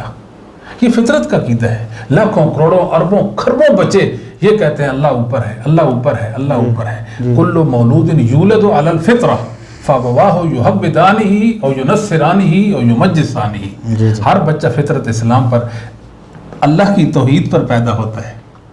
اللہ وحدہ لا شریک کی جو صحیح توحید ہے اسلامی عقیدے پر پیدا ہوتا ہے. دوسرے لفظوں میں پھر اس کے والدین اس کو یہودی بنا دیں، نصرانی بنا دیں، مجوسی بنا دیں، جو اس کے عقائد اعمال ان کے باپ دادا کے ہیں، وہ ان کی ہم چھوٹے تھے نا سبھی یہی کہتے تھے کہ اللہ اوپر ہے. آج یعنی سارے کہتے تھے نا، آج کتنے لوگ ہیں جو کہتے ہیں کہ اللہ لا مکان ہے. یعنی اللہ لا مکان ہے. آپ صاحب اللہ لا مکان ہے تو اس کو اللہ ہے ہی نہیں جی. یعنی یہ کہتے ہیں اللہ نہ کائنات میں داخل ہے نہ خارج ہے، پھر اللہ استغفر اللہ. ایسی باتیں ہم کیوں کرتے ہیں؟ اللہ نے آپ نے متعلق خبر دی الرحمن علی العرش استوى، رحمان اپنے عرش پہ بلند ہے. کیسے بلند ہے؟ کما یلیق بشانہ وجلالہ وعظمتہ، جیسے ہمارے رب کی شایان شان ہے اس طرح ہے. جب صحابہ سوال نہیں کیا تو ہمیں بھی سوال کرنے کا حق نہیں ہے. ہاں الاستواء معلوم، لغت میں ہمیں معلوم ہے کہ استواء کیسے کہتے ہیں. والکیف مجہول، کیفیت نہیں پوچھنی، کیفیت نہیں پوچھنی. آگے کیا ہے جی؟ سوال عنہ بدع، اس کے متعلق سوال کرنا بھی بدعت ہے کہ اللہ کیسے اپنے عرش پر مستوی ہے. اجماع ہے مومنوں کا جی، ہر دور کے علماء نے اجماع نقل کیا کہ اللہ رحمان کہاں ہے؟ اپنے عرش پہ ہے. اور آج امت میں وحدت الوجود کا عقیدہ اس کو عام کیا جا رہا ہے. یہ اہل السنہ والجماعت کا، ائمہ ہدا کا، ائمہ اسلام کا، محدثین کا، اہل الحدیث کا یہ عقیدہ نہیں تھا. صحابہ کا عقیدہ نہیں. عبداللہ بن مسعود فرماتے ہیں اللہ اپنے عرش پر ہے. جی جی. امام مالک فرماتے ہیں اللہ فی السماء وعلمہ فی کل مکان لا یخلو من علمہ مکان. اللہ اپنے عرش پہ، اس کا علم ہر چیز کو محیط ہے، کائنات کا ذرہ بھی ہمارے رب کے علم سے باہر نہیں ہے. پھر جب امام مالک اور ان کے استاد کیا نام ہے ربیعہ بن ابی عبد الرحمن نے جب یہ بات کی الاستواء معلوم والکیف مجہول والسؤال عنہ بدعہ، مسلمانوں نے اس کو تلقی کی، ہاتھوں ہاتھ اس کو لے لیا. ہر عقیدے کی کتاب میں، اہل سنت کے عقیدے میں یہ موجود ہے. تو اللہ کے فضل و کرم سے ہم اللہ رب العالمین کی توحید کے حوالے سے سلف صالحین کے عقیدے پر ہے. لوگ آج آپ سب بات کرتے ہیں وحدت الوجود کے حوالے سے، اس بات کو بھی سمجھنا چاہیے. یہ بہت بڑی خرابی ہے. یہ بہت بڑی ایک اعتقادی خرابی ہے. جی جی. قرآن کی مخالفت، احادیث صحیحہ کی متواترہ کی مخالفت، امت کے اجماع کی مخالفت اور فطرت کی یہ مخالفت ہے. جی جی. یعنی ایک آدمی ایسی بات، اللہ ہر جگہ موجود ہے. جی جی. اللہ موجود فی کل مکان. ہمارے امام نے بتایا یہ جہمیہ کا عقیدہ تھا. ہر دور کے علماء نے بتایا یہ جہمیہ کا عقیدہ ہے. یہ عقیدہ رکھنے کے بعد انسان سنی کیسے ہو سکتا ہے؟ اہل السنہ والجماعت سے کیسے ہو سکتا ہے؟ وہ نعرے لگاتا رہے کہتا رہے ایسے کہ مطلب کہ میں سنی ہوں، ہم اہل السنہ والجماعت ہیں. وہ 1000 بار کہتا رہ جائے، وہ بیچارہ نعرے لگاتے مجنون بن جائے، مگر وہ جہمیت سے نہیں نکل سکتا. جی جی. وہ ہے جہمی. جی جی. یہ پکا جہمی ہے. اس لیے کہ یہ نعرہ کہ اللہ ہر جگہ موجود، یہ عقیدہ، یہ نظریہ، یہ کس کا ہے؟ یہ جہمیہ کا ہے. ہمارے علماء نے ہمیں بتا دیا ہے. یہ کہتے ہیں کہ جی اب یہ بیچارے کیا کہتے ہیں کہ وحدت الوجود کا مطلب یہ اللہ تعالیٰ سے ارتباط، ایک تعلق، انسان مرتبط ہو جائے نا اللہ تعالیٰ سے، اللہ کی اطاعت میں زندگی گزارے، اللہ کے حکم کے سامنے ایسے سرنگو ہو جائے، یہ وحدت الوجود ہے. یہ کون سا وحدت الوجود ہے جی؟ یہ کہتی تعریف ہے جی وحدت الوجود کی. جی بالکل. یہ جو حاجی صاحب تھے، حاجی امداد اللہ مکی صاحب، جی جی، تمام جو اکابر علماء دیوبند ہیں، اکابرین، وہ سارے کے سارے حاجی صاحب کے عقیدے پر ہیں، اور سارے حاجی صاحب کی تصدیق کرتے تھے کہ ان کا عقیدہ حق والا عقیدہ ہے۔ اچھا، بعض والوں نے بھی کہا کہ ہم سب کا عقیدہ ایک ہے۔ جی جی، وہ کہتے ہیں کہ وحدت الوجود کا مطلب یہ ہے کہ مستقل ذات اللہ کی ہے، باقی اللہ کا ذل اس کا پرتاؤ ہے۔ اللہ تعالیٰ ہر چیز اللہ تعالیٰ کی مظہر، اس کی ذات کی مظہر ہے ہر چیز، یعنی اللہ نے اپنا اظہار کیسے کیا؟ اس مکان کی صورت میں کیا، اس انسان کی صورت میں کیا، یہ پوری دنیا کی جو مادیت ہے، جو چیزیں ہیں، ان کی صورت میں اللہ نے اظہار کیا۔ مثالیں دیتے ہیں، مثالیں کیا دیتے ہیں؟ مثال ایک بیج ہے، اس کو بویا جاتا ہے، ٹھیک ہے جی، اس کو بو دیا، وہ اگ دیا، پودا بنا، درخت بن گیا، اب اس کا ایک تنا ہے، شاخیں ہیں، ٹینیاں ہیں، اس پر پھل پھول پتے، اب دیکھیں، اب پھول ساری چیزیں ہیں، اب وہ بیج بیج غائب ہو گیا۔ بیج زہر کیسے ہوا؟ درخت کی صورت میں بیج زہر ہوا۔ استغفر اللہ۔ اللہ رب العالمین نے اپنا اظہار کیسے کیا؟ اللہ زہر ہوا تو بندے کی شکل میں، فلاں چیز غائب ہو گیا، خود غائب ہو گیا، اور اظہار اللہ نے ایسے کر دیا۔ یہ وحدت الوجود کا، بلکہ میں تو کہتا ہوں کہ ہمارے بندی بھائی جتنے ہیں، آپ سب معاف کرنا، ہم بڑے ادب و احترام کے ساتھ، جو کہ اللہ کی ذات کا معاملہ ہے تو اس لیے ہم بات کرتے ہیں۔ یہ نہیں ہے کہ تنقید برائے تنقید ہے، تنقید برائے اصلاح ہے۔ ہمارے بھائیوں کو فکر کرنی چاہیے اپنے رب کی توحید کے حوالے سے۔ دیکھیں، جس اللہ کے لیے ہم جیتے ہیں، جس کی اطاعت فرمانبرداری، جس کے دین کو ہم مانتے ہیں، جس کی ہم عبادت کرتے ہیں، جس سے ہم امید رکھتے ہیں، اس کی پہچان بھی تو ہمیں ہونی چاہیے کہ نہیں؟ اس کی معرفت بھی ہونی چاہیے کہ نہیں؟ معرفت ہمیں کون کرائے گا؟ ہمیں صحابہ کروائیں گے، جی جی، کیونکہ صحابہ نے رسول کریم صلی اللہ علیہ وسلم اللہ رب العالمین کی معرفت حاصل کی تھی نا، اس انداز میں ہم نے لے لی ہے نا جی۔ آگے صحابہ تابعین ائمہ دین نے جس طرح کروائی تھی۔ اب آپ سب وہ جو قرآن کریم میں ہے، فی البقعۃ المبارکۃ من الشجرہ، اب درخت کی جانب سے، درخت کی طرف سے آواز آئی، انی ان اللہ، انی ان اللہ، کہ میں اللہ ہوں۔ تمام دیوبندی علماء یہ کہتے ہیں درخت پر غلبہ ہو گیا تھا۔ اچھا جی، درخت سے اللہ نے حلول کر لیا نا، دوسرے غلبہ کا معنی حلول، اللہ درخت میں حلول ہو گیا۔ درخت سے آواز آئی، انی ان اللہ، درخت سے آواز آئی۔ دیکھیں کہ یہ کون سا دین ہے جی؟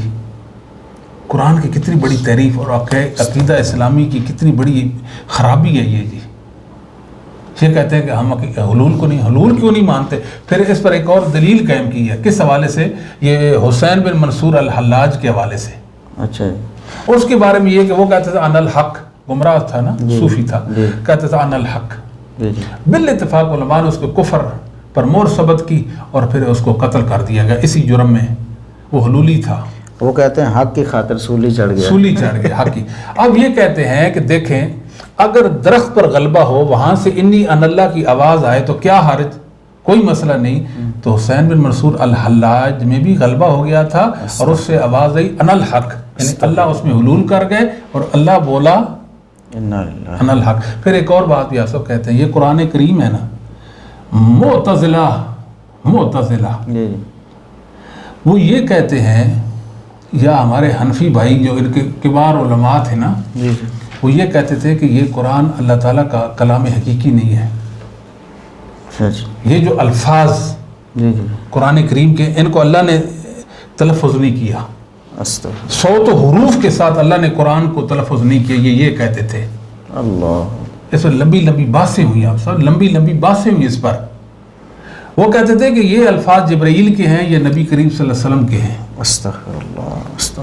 اور دوسری طرف کہتے ہیں درختوں سے آواز، درخت سے آواز انی ان اللہ، حسین بن منصور حلاج سے ان الحق کی آوازیں آتی رہ گئی۔ پھر تو جو مرضی کوئی بندہ دعویٰ کرے کہ میرے اندر نعوذ باللہ اللہ ہے اور میں جو فرما رہا ہوں وہ اللہ ہی فرما رہا ہے، تو پھر یہ مطلب حسین بن منصور الحلاج میں اگر غلبہ ہو گیا تو کسی اور میں بھی تو ہو سکتا ہے، تو اللہ ہی نعوذ باللہ اللہ تبارک و تعالیٰ کسی کے اندر غلبہ کر کے بولتا ہے تو پھر وہ جو بولے گا وہ تو حق ہی ہوگا نا جی۔ منصور بن حسین بن منصور حلاج نے جو کچھ بھی بولا پھر وہ نعوذ باللہ وہ تو دین اور شریعت ہوا نا، محمد صلی اللہ علیہ وسلم کی پیروی کہاں سے ہو گئی؟ اور نبی کریم صلی اللہ علیہ وسلم نے ایسا دعویٰ کبھی نہیں کیا، صحابہ کرام نے، تابعین نے، ائمہ دین نے کبھی نہیں کیا۔ اللہ دیکھیں آپ صاحب، ہر دور کے علماء نے جب ان گمراہ صوفیوں نے بات کی تھی نا، ظالموں نے، متکلمین نے، کہ درخت سے آواز آئی انی ان اللہ، درخت سے آواز آئی، انہوں نے کہا کہ یہ جہمیہ کا عقیدہ ہے، یہ جہمیہ ہیں، یہ جہمیہ ہیں، یہ جہمیہ، حتیٰ کہ ابن ابل از حنفی رحمۃ اللہ نے شرح عقیدہ طحاویہ کے اندر کہا یہ جہمیہ کہتے ہیں۔ اصل اس سے بھی پہلے امام ابو الحسن الاشعری بھی کہتے ہیں کہ جہمیہ یہ کہتے ہیں درخت کے اندر سے آواز آئی۔ اللہ اکبر۔ اب یہ ان بھائیوں کو سوچنا چاہیے کہ اپنے آپ کو اہل سنت والجماعت کہتے ہیں، اور اہل سنت والجماعت کے ائمہ تو اسے جہمیہ کا عقیدہ کہہ رہے ہیں کہ یہ جہمیہ کا عقیدہ، اور یہ اس پر ڈٹے ہوئے ہیں، کہتے ہیں نہیں ایسے ہی ہے۔ جی بالکل ایسے ہے صاحب۔ پھر کتنی خرابیاں ہیں، یعنی یہ عقیدہ جو ہے وحدت الوجود والا، بہت زیادہ اس میں خرابی ہے، بڑی نصوص کی مخالفت ہے اور بہت بڑی پریشانی ہے۔ ہم یہ کہتے ہیں کہ فطرت کو لے لیں، امت کے اجماع کو لے لیں، اس میں ہمارے لیے عافیت ہے۔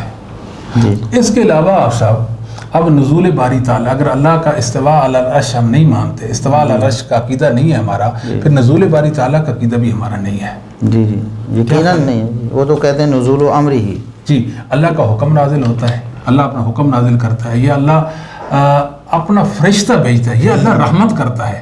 یہ ساری باتیں ہوئی نا جی، یہ ساری باتیں ہو گئی ہیں۔ یعنی ایک مسلمانوں کا اجماعی عقیدہ تھا نزول باری تعالیٰ، اللہ کا نزول کیسے، النزول معلوم والکیف مجہول والکفیۃ عنہ والسؤال عنہ بدعہ، یہ ہمارے ائمہ نے ہمیں بتا دیا ہے۔ تو اس کے علاوہ اللہ کی جتنی صفات ہیں، اللہ رب العالمین کا چہرہ ہے، اس کے ہاتھ ہیں، یا اس کی جتنی بھی صفات ہیں، وہ سارے کی ساری صفات میں کیا کرتے ہیں، تعویل کرتے ہیں۔ مثال لفظ ید، یہ بھی اللہ کی صفت ہے نا، ید جی جی ید اللہ الجماع، یہ حدیث سے ثابت ہے۔ ما منعک ان تسجد لما خلقت بیدی، شیطان لعین مانے کیا تھا کہ جس کو میں نے دو ہاتھوں سے تخلیق کیا تو اس کو سجدہ نہیں کرتا تھا۔ جی جی بل یداہ مبسوطتان، اللہ کے دونوں ہاتھ کھلے ہیں، تو اللہ نے دانے ہاتھ سے پکڑا، ایسے بھی آتا ہے، کیا خیال ہے جی؟ تو بات یہ ہے آپ صاحب، وہ کہتے ہیں مراد قدرت مراد ہے۔ جی جی یہ کون سی سنیت ہے جی؟ ائمہ سلف میں ایک انسان بتا دیں، ایک امام بتا دیں جو یہ کہتا ہو کہ اللہ رب العالمین نزول نہیں فرماتے بلکہ اللہ کی رحمت اترتی ہے، جو یہ کہتا ہو کہ ید سے مراد اللہ کی قوت اور طاقت مراد ہے، اللہ کا حقیقی ہاتھ مراد نہیں ہے۔ جب ہمارے عقائد ائمہ دین سے، محدثین کے عقیدے سے میچ نہیں کھاتے تو ہم اہل سنہ والجماعت کہاں سے رہ گئے؟ پھر اعمال میں بھی ہم جو کمزوری ہیں ہمارے اندر، جو خرابیاں ہیں، جو سنت کی خلاف ورزیاں ہیں، وہ اپنی جگہ پر ہیں۔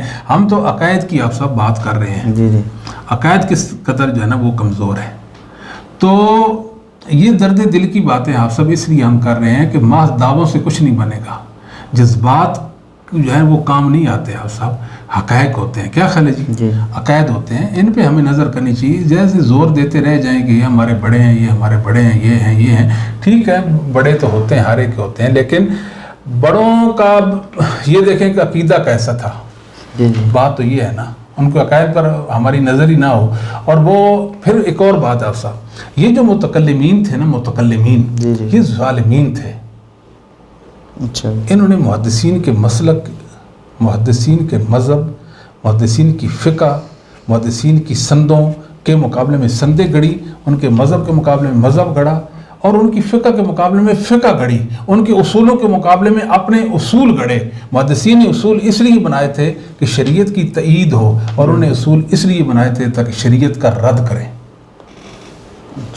متکلمین یہ اللہ کی توحید میں نہیں دیکھتے آپ سے کتنا بگاڑ لایا جی؟ یعنی اصل تو توحید ہے نا، اللہ کی توحید میں اتنا بگاڑ لے آئے ہیں، اتنا بگاڑ لے آئے ہیں، تو کیا اعمال میں بگاڑ نہیں لائے؟ وہ یقیناً وہ لائے ہیں۔ انہوں نے اپنی تعبیریں، اپنے معنی، اپنے مطالعے پیش کیے، محدثین نے اجماع کر لیا، ان کا اجماع نہیں مانا۔ کتنے اجماع، ہزاروں اجماع ہیں جو ہمارے یہ بھائی جو ہیں متکلمین یہ نہیں مانتے۔ آپ اصل تو یہ متکلمین ہے نا، پھر آپ نے آپ کو مقلدین انہوں نے بنا لیا۔ یہ ہے متکلمین، جو اہل سنہ کے مقابلے میں ایک گروہ تھا، اہل سنت کے مقابلے میں متکلمین تھے، جن کو اہل رائے بھی کہتے تھے، اہل کلام بھی کہتے تھے۔ اس لیے امام شافعی ان پہ غصہ ہوتے تھے نا۔ اچھا ہاں، فرماتے یہ جو اہل کلام ہے جی، میرا دل کرتا ہے کہ ان کا منہ کالا کر کے ان کو باہر لائیں اور ان کو چھتر پھیریں۔ یہ تو امام صاحب فرمایا کرتے تھے، یہ صحیح سند ثابت ہے صاحب، ہمیں افسوس سے کہنا پڑتا ہے۔ انہوں نے ظلم ہی اتنا کیا نا جی،